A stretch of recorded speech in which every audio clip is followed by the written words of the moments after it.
Hi and welcome or welcome back to Love on the Brain.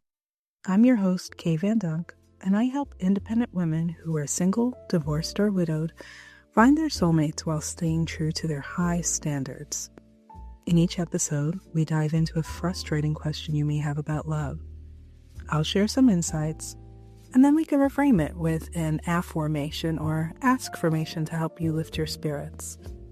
If you haven't already, please subscribe and leave a great review on whichever platform you're listening to this podcast on. Your reviews help other amazing singles find this podcast too. Okay, let's jump in. I always tell people I am not a dating coach. That is not my forte. I am here to attract love to you.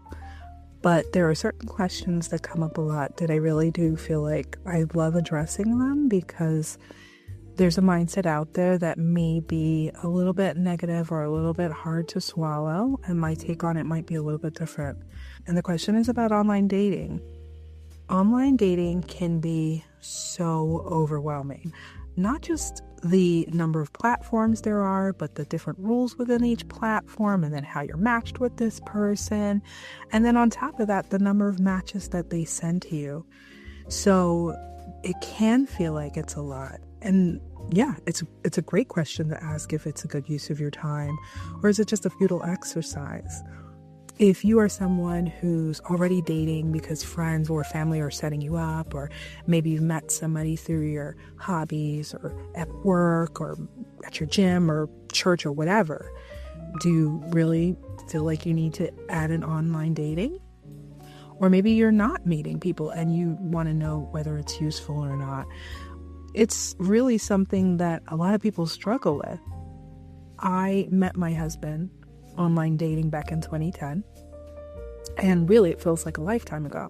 But it's kind of disheartening to hear the latest research, which I'm sure most of you have heard, is that only 10% of adults meet their spouses through online dating. And that's not the ultimate measure of the success of online dating, right? A lot of people have met wonderful boyfriends, or people who've gone on to be friends, or even just been in really long-term relationships that this data doesn't necessarily capture. But even still, it still tells me that you're more likely to find your soulmate literally everywhere else, right? If 10% of something is how you find a person, then that means 90% of it is where you need to be focusing. But my take on it is that online dating is not the problem. It is how we approach it. Part of it is about finding the right platform, but a bigger chunk of it is about being honest in what you are looking for and setting clear intentions on what you want. And I will say that again because it is so important. Setting clear intentions on what you want. When you get onto these platforms, you will be matched with whomever the algorithm thinks is best for you. You may have laid out 5 or 10 things that you're looking for in a person, and that algorithm is still going to match you with somebody based on what they think is good enough. It's not personal. They don't know you. It's a business, and they're trying to make money. But they also want to keep you on that platform a little bit longer. So if you're matched with someone who is, say, for example, not religious, and you're very devout, that's not a match you need to pursue. Shut it down, close it out, walk away.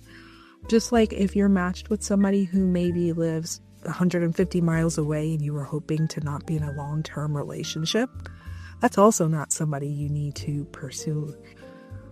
Online dating is a tool in your toolkit if you use it consciously.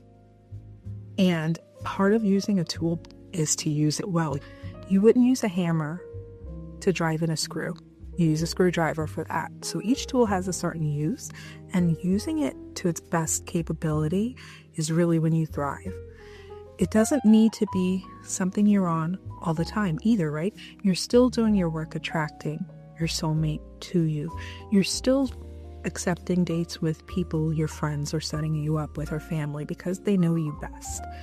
But you can have online dating in your back pocket as something you check in and check out on. I personally don't think that the advice I'm giving in 2025 is the same I would have or did give in 2010 to say online dating should have a larger part in your dating repertoire, because just based on the numbers how they are now, you are a little bit less likely to meet your long-term partner on a website or app than you were back then. And just like any tool in your toolbox, sometimes you have to decide, I don't really need it right now. Maybe I've got enough dates coming in, or I really don't like the matches on this one website, so I'm going to put that to the side. Or maybe I feel overwhelmed by online dating as it is, so I'm going to take a step back from it because I'm not ready to date, or I'm meeting guys or girls who are just not what I'm looking for. So that's something to also keep in mind with online dating. You can turn it on, you could turn it off, you could turn it up, you can turn it down. There are really ways to make it suitable to what you are looking for.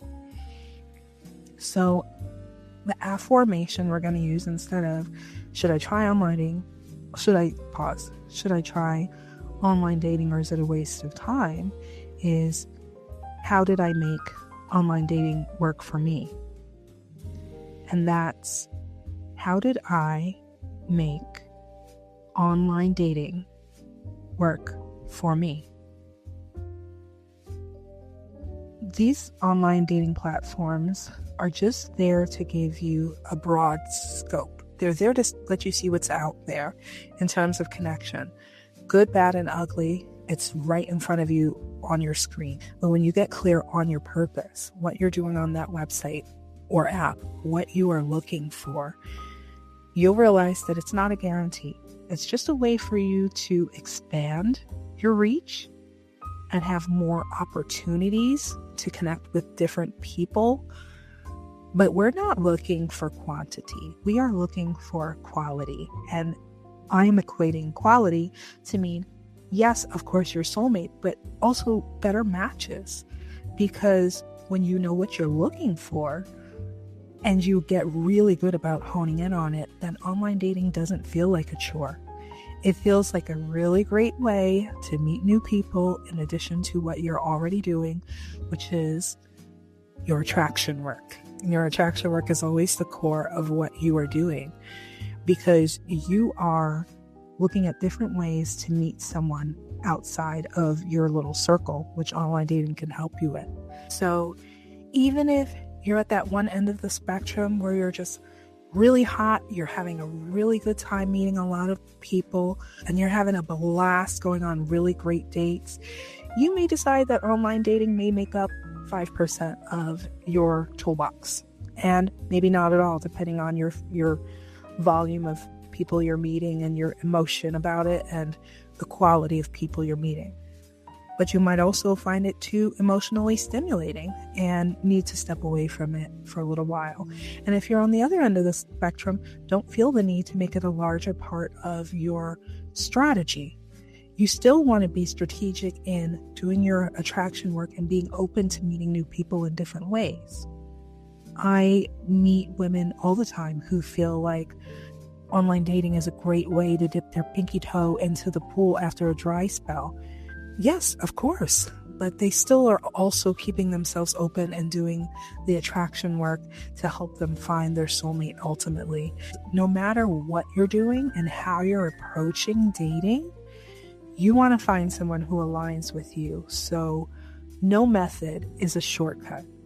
Just trust that there's only one way to connect with your soulmate, and that's by getting in alignment.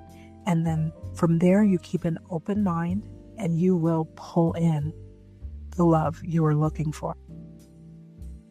I like to close out the podcast by asking what it is you're grateful for, because gratitude is the highest vibration of all. So just take a moment and think of one thing you're grateful for. Pause. And think of one thing you're grateful for.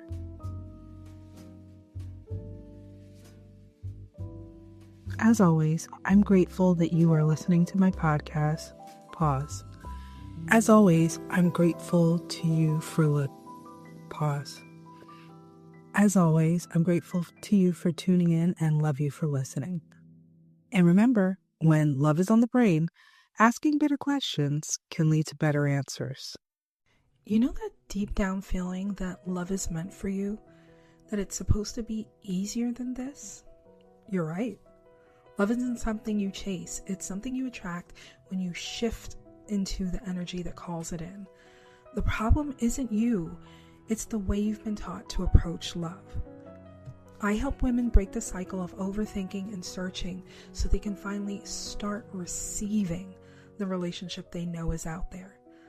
That's exactly what we do in one-on-one coaching. We clear the hidden blocks, keeping love just out of reach, so it stops feeling like a struggle and starts feeling inevitable. If that hit home, let's talk. Book a free discovery call with me in the link below and let's shift this together.